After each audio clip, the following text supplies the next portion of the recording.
Hi friends, hello. Welcome to Crack UPSC CSC with India's largest online learning platform, Unacademy. This is Kiran Anichetti, faculty for Political Science, Polity, Issues in Governance, Public Administration and Ethics. Friends, my educational qualifications are I have done my MBA from Usmania University. I have done my MA in Political Science and Public Administration, and I have UGC NET in both the subjects, Political Science and Public Administration. As far as UPSC is concerned, I have taken UPSC prelims for 7 times. Those times we used to have optional in prelims. I wrote my 7 prelims exams with public administration optional. 4 times I took civils mains exam with public administration as first optional.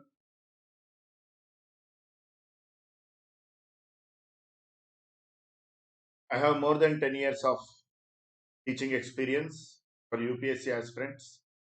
I have taught in Telangana STIS study circle. I have taught I have taught in Telangana Minority IAS Study Circle. I worked in Narayana IAS Academy. I taught in Super 60 IAS Academy, Hyderabad. At present, I am working in Shine India IAS Degree College. And along with that, I train as an educator on online in an academy. If you have any queries, doubts, you please contact me on this number 9652583905. If you want any guidance, any mentorship, or if you have any queries, you can contact me on this number. Friends, today we are going to discuss the fundamental rights part 5.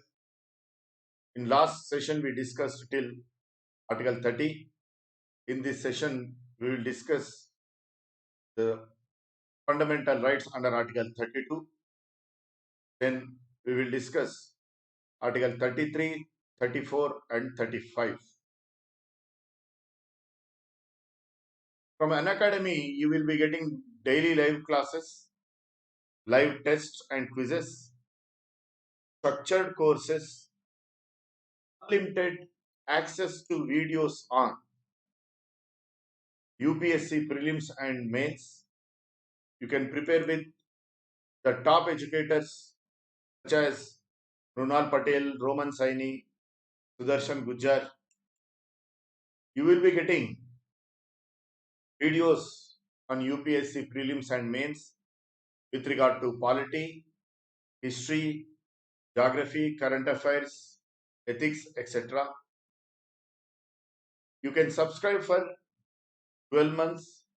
It will be 44,000, and if you use my promo code, that is capital KIRAN, you will get 10% discount. And if you subscribe for 24 months, it will be all the more good. You will get 10% discount in this also. Unacademy has come up recently with new subscription model, that is iconic subscription. One of the important features of this model is you will be having personal mentorship program from the educator, the faculty. If you use my promo code, that is capital KIRAN, you can get the personal guidance from me with regard to public administration or political science optionals in GS, ethics, polity and issues in governance. You will be getting my guidance. Apart from me, Unacademy will appoint a team of educators who will be giving personalized feedback and who will be guiding you. Daily live classes you will have, unlimited test practice you will have. For 1 year it is 57,600. For 2 years it is 89,100.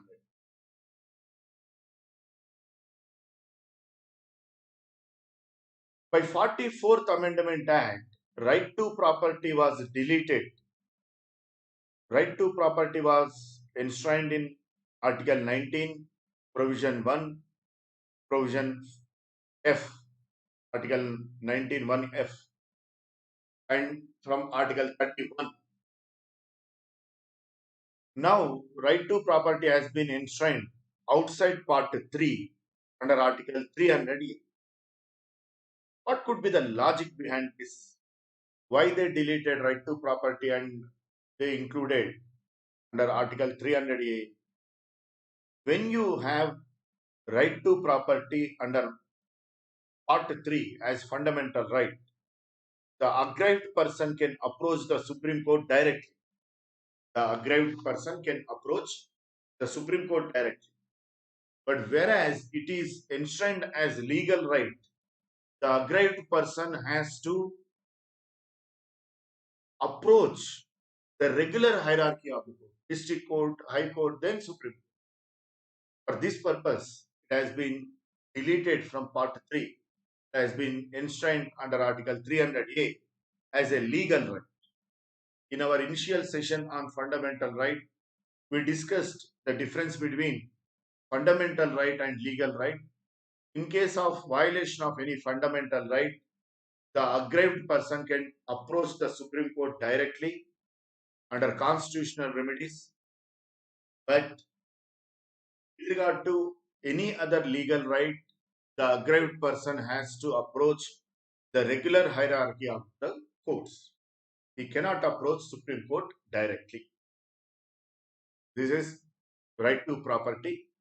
These are the facts related to right to property. Then Article 32, right to constitutional remedies. Under this, the aggrieved person has the right to approach the Supreme Court directly by this right, that is right to constitutional remedies. The court can take any violation, any case of violation of fundamental rights on suo motu basis, on the basis of PIL. Ambedkar says it is the most important article of the Constitution. Dr. Ambedkar says it is the most important article of the Constitution. And aggrieved person has the right to approach the Supreme Court directly under this Article 32. Under Article 32, the Supreme Court can issue writs. What is writ? Writ is an order of court to enforce any fundamental right. Writ is an order of the court to enforce any fundamental right. Writ is an order of court to enforce any fundamental right. Habeas corpus. The literal meaning of habeas corpus is to produce the body of. I'm extremely sorry here. My DTP operator, he made this mistake. Is to produce the body of. To produce the body of. To produce the body of.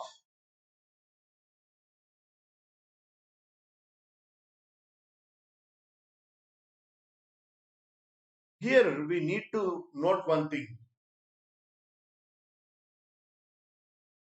High Court's writ jurisdiction under Article 226 is wider than that of Supreme Court under Article 32. High Court's writ jurisdiction is wider than that of Supreme Court under Article 32 because Supreme Court can issue writs only for the enforcement of fundamental rights. It can issue writs for the enforcement of only fundamental rights. But on the other hand, High Court can issue writs not only for the enforcement of fundamental rights, but also other legal rights. Not only for the enforcement of fundamental rights, but also for the enforcement of other legal rights. The writ jurisdiction of High Court under Article 226 is wider than that of Supreme Court under Article 32.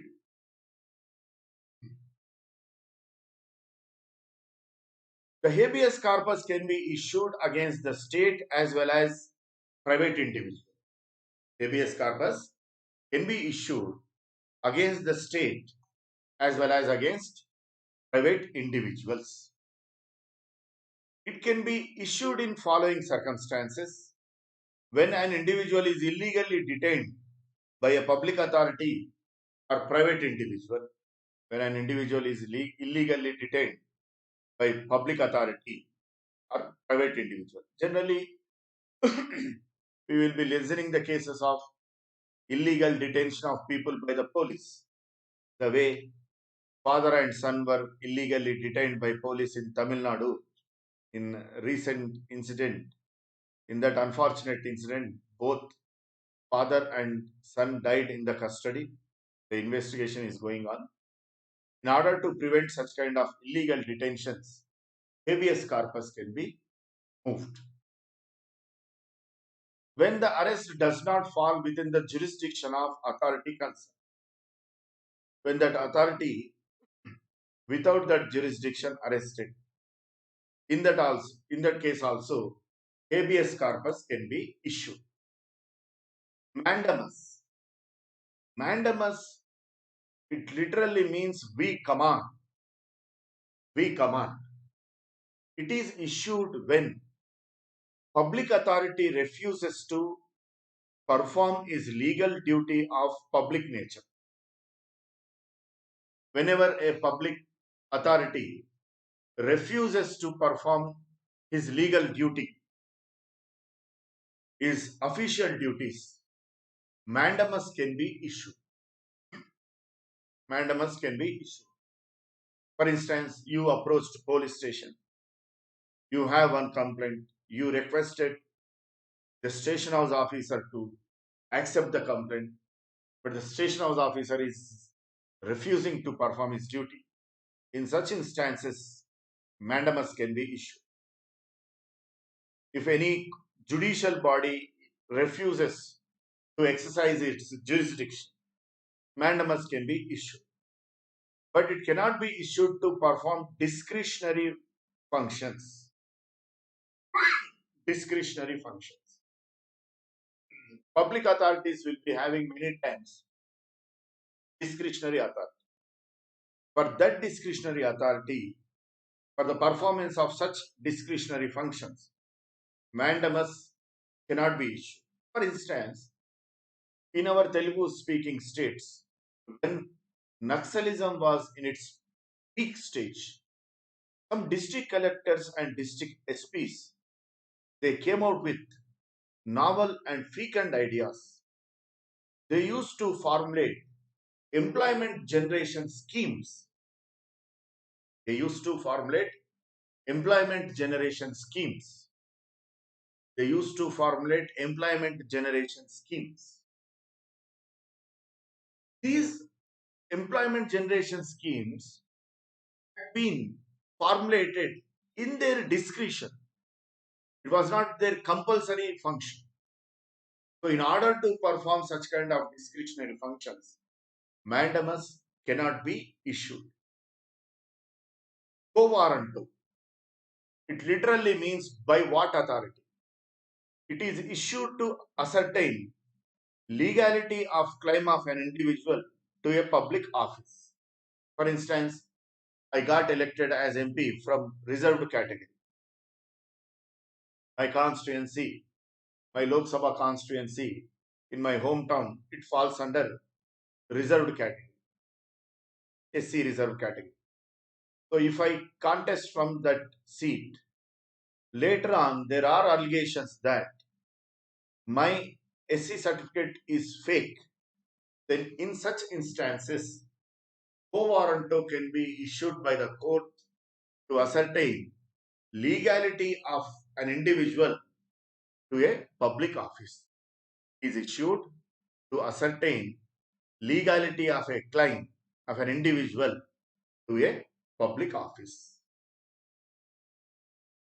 Tertiary. tertiary, to be informed of, to be informed of. It is issued by higher court to a lower court or a tribunal, either to transfer a case pending with the latter to itself. Is issued by a higher court to a lower court or a tribunal, either to transfer a case pending with the latter to itself, or to squash the order of the latter in a case, or to squash the order of the latter in a case, to squash the order of the latter in a case. That is tertiary. It can be issued on the grounds of lack of jurisdiction or error of law. It can be issued on the grounds of lack of jurisdiction or error of law. Tertiary is both preventive as well as curative. Why it is preventive as well as curative? Because preventive, it can be issued by higher court to lower court to transfer the case to itself even before the lower court delivers the judgment on that particular case. Even before the lower court delivers the judgment on the particular case, or to squash the order of the latter. It is curative. It is curative in the sense the higher court can squash the order of the latter in its case. That means when even after the lower court delivers its judgment on a particular case, that judgment delivered by lower court can be squashed by the higher, can be squashed by the higher court. That's why it is curative as well. It is curative as well. And it is preventive because even before the lower court delivers the judgment, the higher court can order the lower court to transfer the case to itself. It is both preventive as well as curative.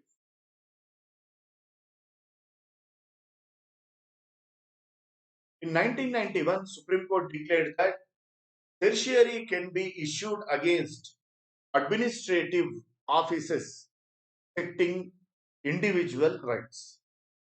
In 1991, Supreme Court gave judgment that tertiary can be issued against administrative authorities have or which affected the individual rights. Prohibition.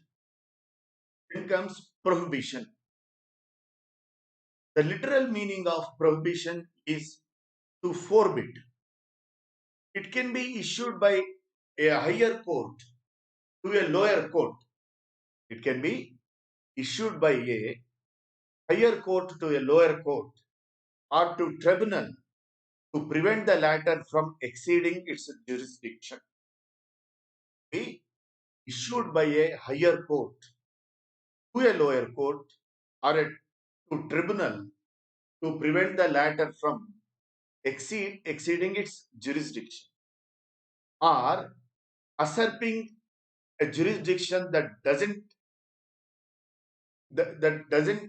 possessed by the lower. Prohibition can be issued by higher court to lower court when the latter exceeds its jurisdiction. It can be issued only against judicial and quasi-judicial authorities. Prohibition can be issued against judicial and quasi-judicial authorities. Then it is preventive, not curative. It is preventive, not curative. That means before the error has been, before the error is going to be committed in a lower court, the higher court issues prohibition. That's why it is preventive. These are the writs that can be issued by Supreme Court to enforce fundamental rights. These writs are very, very, very important, friends. They can be asked in as the following. They are very important from prelims point of view as well as mains point of view. So be cautious about these writs. Then Article 33, 34, 35 deals with special powers of the Parliament with regard to fundamental rights. Article 33, 34, 35 deal with the special powers of Parliament with regard to fundamental rights. With regard to fundamental rights. This article empowers the Parliament to restrict or to abrogate fundamental rights of members of armed forces. This article empowers the Parliament to restrict or abrogate the fundamental rights of members of armed forces, police forces, and intelligence agencies. This article empowers the Parliament to restrict or to abrogate the fundamental rights of members of armed forces, police forces, and intelligence forces. This authority is possessed only by Parliament. The state legislatures do not have this authority. This authority is exercised only by Parliament. Such authority is not there on the part of state legislatures. If you remember, in our previous session on fundamental rights, the part 1 and part 2 of fundamental rights, we discussed the differences between the fundamental right system in US and in India. In US, states ratification is essential for deletion of fundamental rights. But on the other hand, in India, states do not involve or do not participate in fundamental with regard to fundamental rights, whether it is imposing restrictions on fundamental rights, whether the matter of deleting the fundamental rights from part 3 altogether, or suspension of fundamental rights, the states do not have any authority in this regard. Parliament, in this respect, has legislated Army Act, Navy Act, Air Force Act, etc. Army Act, Navy Act, Air Force Act, etc. You may be getting doubt.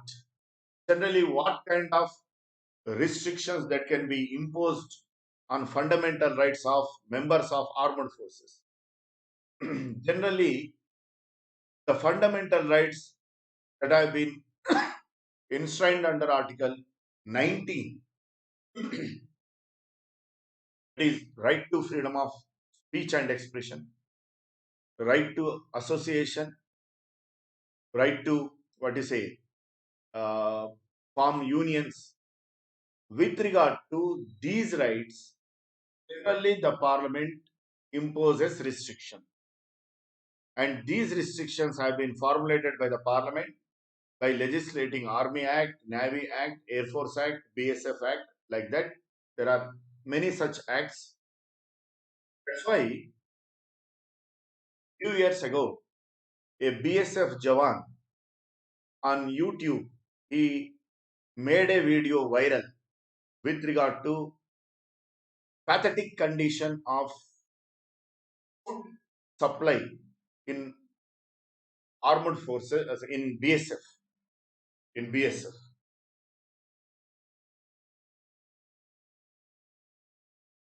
he made that video viral, but after that he was removed from the service because it is violation of service rules under which the member of armed forces or paramilitary forces are not supposed to, what you say, openly come out in front of the media or social media with regard to their official functions and with regard to the conditions of their, what is it, working. He was removed from the office, and Samajwadi Party, it tried its best to file that candidate, that BSF Jawan, against Prime Minister Narendra Modi in Varanasi elections, from Varanasi constituency, in last Lok Sabha elections, 2019 Lok Sabha elections. Of course, Election Commission uh, didn't take his nomination because some defects were there on the part of his nomination. Anyhow, this is how fundamental rights, especially that have been enshrined under Article 19, will be restricted by Parliament under this Article 33. Article 34, it deals with martial law. Very, very, very important. Martial law, generally, in any democracy, there is no provision of martial law. In our constitution, martial law has not been mentioned explicitly, but it is implicit in Article 34. What is this martial law? Martial law is ruled by the military. There will not be any civil administration like district collector, district SP, no district collector, no district SP. Instead of them, the military officers will be administering the area. Military officers will be administering the area. Civil administration will be suspended. Army will run the administration. Civil courts and civil law will also be suspended. Do not compare martial law with national emergency. National emergency is comparatively less stringent. National emergency is comparatively less stringent. Why it is less stringent? Because during national emergency, civil administration, civil courts continue, and enforcement of ordinary law will be in operation. But during martial law, there will not be any civil administration. There will only be military administration. Military administration. Military administration will be run according to military rules, not by ordinary law, but by military rules. And ordinary courts will be replaced by military courts. So this can be imposed in the event of utter breakdown of law and order.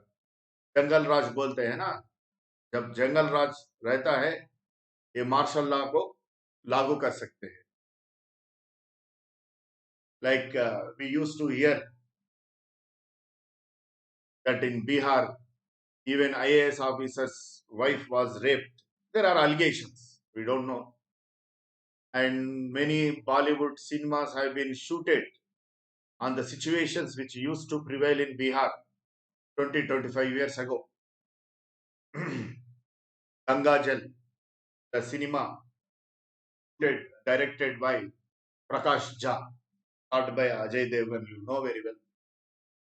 Very inspiring movie for the aspirants who want to become IPS officer. So in such cases, martial law can be imposed. Martial law is not explicit. The national emergency is explicit in Article 352. Martial law is only implicit, that is in Article 34. Martial law can be imposed in case of breakdown of law and order. National emergency can be imposed in case of war, external aggression, or armed rebellion. During national emergency, ordinary courts, civil administration, ordinary law will be in operation.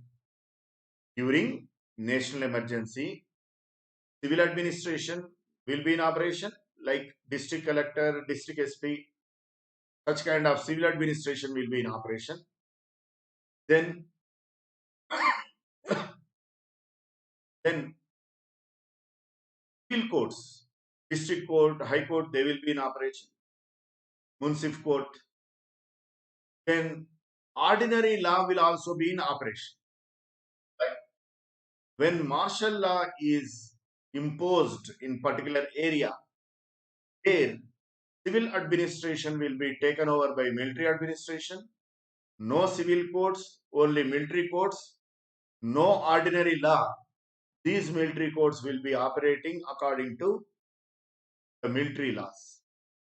National emergency impacts center-state relations, but on the other hand, martial law never, impact center-state relations. Article 34 says restrictions on fundamental rights can be imposed in the territory where the martial law is imposed. Restrictions on fundamental rights can be imposed in the territory where martial law is imposed. Where martial law is imposed. In second one, the parliament can indemnify any individual for his acts done for maintenance of order in the territory. Parliament can indemnify any individual for the acts done for the maintenance of order in the territory where martial law is in force. जहां भी martial law रहता है ना, अगर कोई आदमी किसी को मार देता भी, उसको पार्लियामेंट बरी कर सकती है. That individual will be totally let free. अगर वो आदमी वहां कानून बरकरार रखने के लिए किसी आदमी को कत्ल करता है तो भी को पार्लियामेंट बरी कर सकती है. Parliament can indemnify any individual for the acts done for maintenance of order in the territory where martial law is in force. Where martial law is in force. Next, martial law suspends civil administration. As we discussed just now, it suspends civil administration and ordinary court.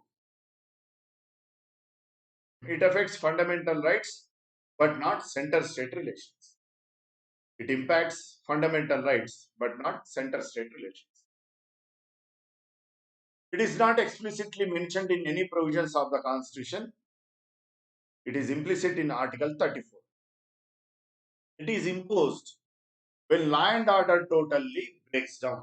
It is imposed when law and order totally breaks down. Fortunately, in our country, national emergency has been imposed. Martial law has never been imposed. We are fortunate enough. Then Article 35.